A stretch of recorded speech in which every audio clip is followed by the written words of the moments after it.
قابل احترام بزرگوں اور نوجوان دوستوں، اللہ رب العزت نے کائنات کی تمام چیزیں انسان کی خدمت کے لیے پیدا کی ہیں، لیکن انسان کو اپنی بندگی اور ایک خاص مقصد کے لیے تخلیق کیا ہے۔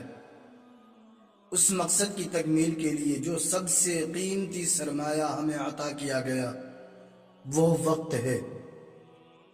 وقت ایک ایسی دولت ہے جو خرچ تو ہوتی ہے لیکن اسے دوبارہ کمایا نہیں جا سکتا۔ آج ہم جس دوراہے پر کھڑے ہیں، یہاں ایک سال رخصت ہو رہا ہے اور دوسرے کا آغاز ہے۔ دنیا کی نظر میں ایک ہندسہ بدل گیا ہے۔ 2025 رخصت ہوا اور 2026 کا سورج طلوع ہو چکا ہے۔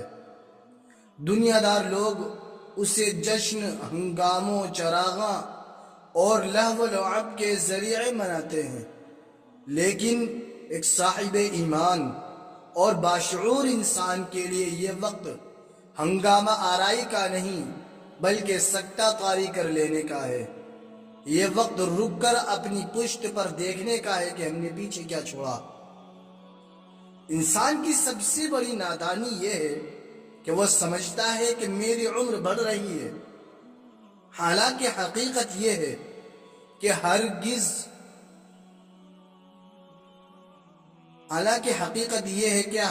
اس کی عمر کے اندر کوئی اضافہ نہیں ہو رہا ہے، بلکہ ہر گزرتا لمحہ عمر کو گھٹا رہا ہے۔ ہماری زندگی کی مثال اس برف فروش کی سی ہے جس کی برف دھوپ میں رکھی ہو، وہ بکے یا نہ بکے اس نے پگھلنا ہی ہے۔ ہمارا ہر گزرتا ہوا دن ہمیں قبر کے ایک قدم اور قریب کر دیتا ہے۔ اگر ہم نے اس پگھلتی ہوئی عمر سے نیکیوں کا سرمایہ اکٹھا نہ کیا تو سوائے حسرت کے کچھ ہاتھ نہ آئے گا۔ نئے سال کا آغاز صرف تاریخ بدلنے کا نام نہیں بلکہ یہ ایک عادت کا وقت ہے۔ بحیثیت فرد یہ سوچا جائے کہ میں نے گزشتہ سال میں کتنی نمازیں قضا کی، کتنے جھوٹ بولے، کتنے لوگوں کے حقوق غصب کیے اور کتنا وقت اللہ کی فرما برداری میں گزارا، اور بحیثیت ادارے اور تنظیم کے یہ احتساب کیا جائے کہ ہماری جماعت اور ملی تنظیموں نے اس ایک سال میں امت کی فلاح کے لیے کیا عملی اقدامات کیے۔ کیا ہم صرف منصوبے بناتے رہے یا کچھ زمین پر بھی کر کے دکھایا؟ محترم دوستو، اسلام میں وقت محض ایک گزرتا ہوا لمحہ نہیں بلکہ ایک امانت ہے اور اس کائنات کی سب سے قیمتی متاع ہے۔ وقت کی عظمت کا اندازہ اس بات سے لگائیے کہ اللہ رب العزت نے اپنی لافانی کتاب قرآن مجید میں جگہ جگہ زمانے اور وقت کے مختلف حصوں کی قسم کھائی ہے۔ اہل علم جانتے ہیں کہ اللہ تعالیٰ اپنی کتاب میں صرف اسی چیز کی قسم کھاتا ہے جو نہایت عظیم اور انسان کے لیے سبق آموز ہو۔ غور کیجئے، کبھی واللیل اذا یغشا والنہار اذا تجلا کہہ کر رات اور صبح کی قسم کھائی گئی، کبھی والفجر ولیال عشر کہہ کر صبح صادق اور 10 راتوں کی قسم کھائی گئی، کبھی والضحی واللیل اذا سجا کہہ کر چاشت اور سکون والی رات کی قسم کھائی گئی، کبھی فلا اقسم بالشفق واللیل وما وسق کہہ کر شفق کی لالی اور پردہ شب کی قسم کھائی گئی۔ اور سب سے بڑھ کر پوری انسانیت کو خسارے سے ڈرانے کے لیے پورے زمانے کی قسم کھائی گئی، والعصر ان الانسان لفی خسر۔ میرے بھائیوں، ان قسموں کا مقصد یہ بتانا ہے کہ دن اور رات کا آنا جانا، یہ سورج اور چاند کا طلوع و غروب ہونا محض ایک فلکیاتی نظام نہیں بلکہ ٹکنے والی مہلت کی گھڑیاں ہیں جو تیزی سے ختم ہو رہی ہیں۔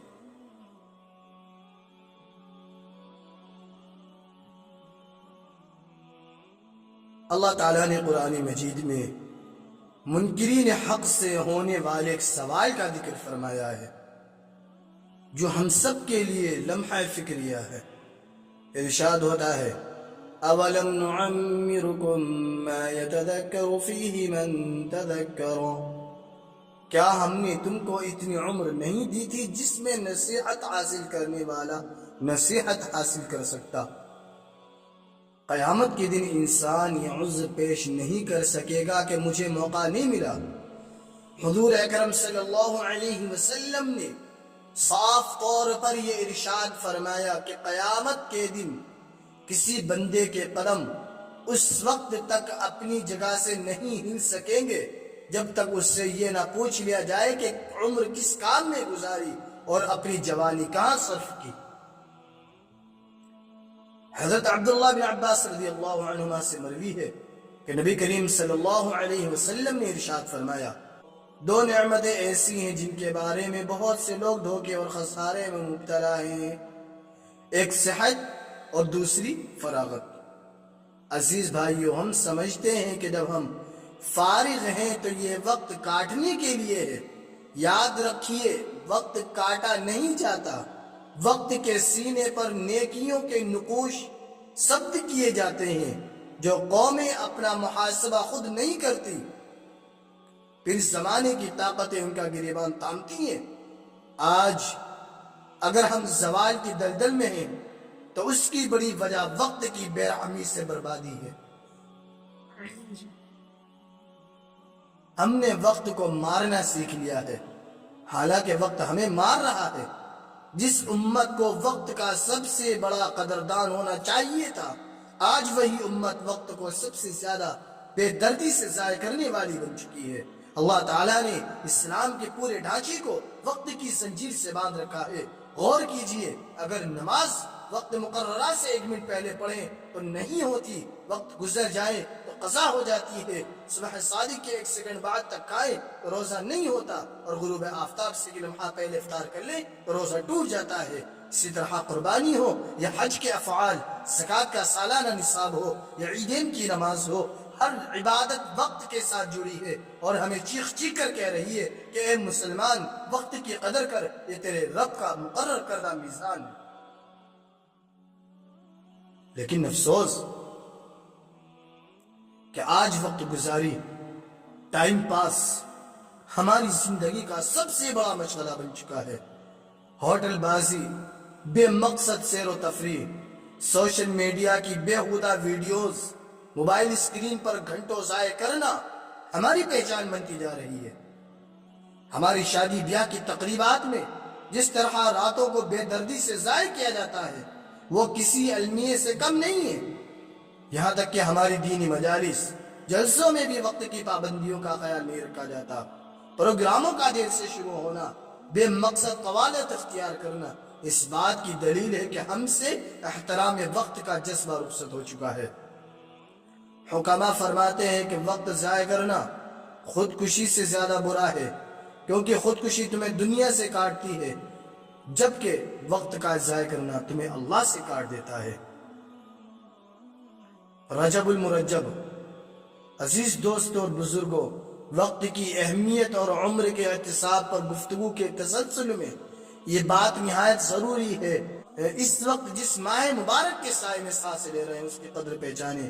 یہ رجب المرجب کا مہینہ ہے، یہ مہینہ ہے جسے رب ذوالجلال نے سال کے 12 مہینوں میں سے منتخب فرما کر حرمت والا قرار دیا ہے۔ اللہ رب العزت کا ارشاد گرامی ہے، ان عدت الشہور عند اللہ 12 شہرا فی کتاب اللہ منها 4 حرم۔ بے شک مہینوں کی گنتی اللہ کے نزدیک 12 ہے، ان میں سے 4 حرمت والے ہیں۔ رجب کا مہینہ ہمیں یہ پیغام دیتا ہے کہ وقت کے قافلے کی رفتار تیز ہو چکی ہے۔ نیکیوں کا موسم بہار یعنی رمضان المبارک اب دور نہیں رہا۔ یہ مہینہ دراصل ایک روحانی الارم ہے جو ہمیں سال بھر کی غفلت سے بیدار کرتا ہے۔ اگر ہم نے رجب کے ان قیمتی ایام میں اپنے اوقات کو منظم نہ کیا اور اپنی زندگی کی بے ہنگم ترتیب کو درست نہ کیا تو اندیشہ ہے کہ ہم شعبان کی برکات سمیٹ سکیں گے اور نہ ہی رمضان کی عظیم فضیلتوں کے لیے خود کو تیار کر پائیں گے۔ ہمارے اسلاف اور بزرگان دین نے رجب، شعبان اور رمضان کے باہمی تعلق کو ایک کسان کی محنت سے بڑی خوبصورت تشبیہ دی ہے۔ اور فرماتے ہیں کہ رجب بیج بونے کا مہینہ ہے۔ یہ وہ وقت ہے جب بندہ اپنے دل کی بنجر زمین کو توبہ سے ہموار کرتا ہے اور اس میں استغفار اور نیکیوں کا بیج بوتا ہے۔ شعبان فصل کو پانی دینے کا مہینہ ہے۔ اس مہینے میں عبادات کی کثرت، گریہ گزاری اور آنسوؤں کے ذریعے اس بیج کی آبیاری کی جاتی ہے۔ اور رمضان فصل کاٹنے کا مہینہ ہے۔ یاد رکھیے، جو کسان رجب میں بیج بوئے گا، شعبان میں اسے خون جگر سے سینچے گا، وہی رمضان میں اللہ کی رحمتوں، مغفرتوں اور جہنم سے آزادی کی فصل کاٹ سکے گا۔ اللہ کے نبی صلی اللہ علیہ وسلم جب رجب کا چاند دیکھتے تو اپنی دعاؤں کا رخ موڑ دیتے اور کثرت سے یہ التجا فرماتے: اللہم بارک لنا فی رجب و شعبان وبلغنا رمضان۔ اے اللہ، ہمارے لیے رجب اور شعبان میں برکت عطا فرما اور ہمیں خیریت کے ساتھ رمضان تک پہنچا دے۔ اس دعا میں جس برکت کا سوال کیا گیا ہے وہ در حقیقت وقت میں برکت کا سوال ہے۔ بندہ عرض کرتا ہے کہ میرے رب میرے وقت کو ایسا بابرکت اور بابرکت بنا دے کہ میں ان مہینوں کی تھوڑی سی گھڑیوں میں تیری رضا کے بڑے بڑے کام کر سکوں، اور مجھے اس حال میں رمضان نصیب فرما کہ میرا دل تیری مغفرت کا حقدار بن چکا ہو۔ اس مبارک مہینے میں وقت کی قدردانی اور رمضان کی تیاری کے لیے ہمیں آج ہی سے درج ذیل کاموں کا عزم کرنا چاہیے۔ گناہوں سے مکمل اجتناب، چونکہ یہ حرمت والا مہینہ ہے، اس میں نیکی کا اجر جتنا زیادہ ہے، گناہ کی نحوست بھی عام دنوں سے کہیں زیادہ بڑھ کر ہے۔ اپنے آپ کو گناہوں کی آلودگی سے بچانے کی فکر کریں۔ یاد رکھیے کہ اپنے وقت کو اللہ کی نافرمانی سے بچا لینا ہی وقت کی سب سے بڑی حفاظت ہے۔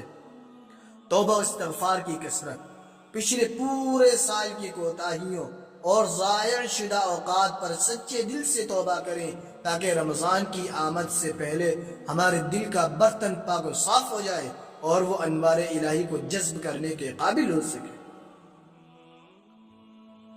نوافل اور تلاوت کا آغاز، جن بھائیوں کا معمول رمضان کے علاوہ تلاوت کا نہیں ہے، وہ ابھی سے روزانہ کچھ وقت قرآن کریم کے لیے مختص کریں۔ یہ مشق آپ کو رمضان میں تلاوت قرآن کی حلاوت سے روشناس کرائے گی۔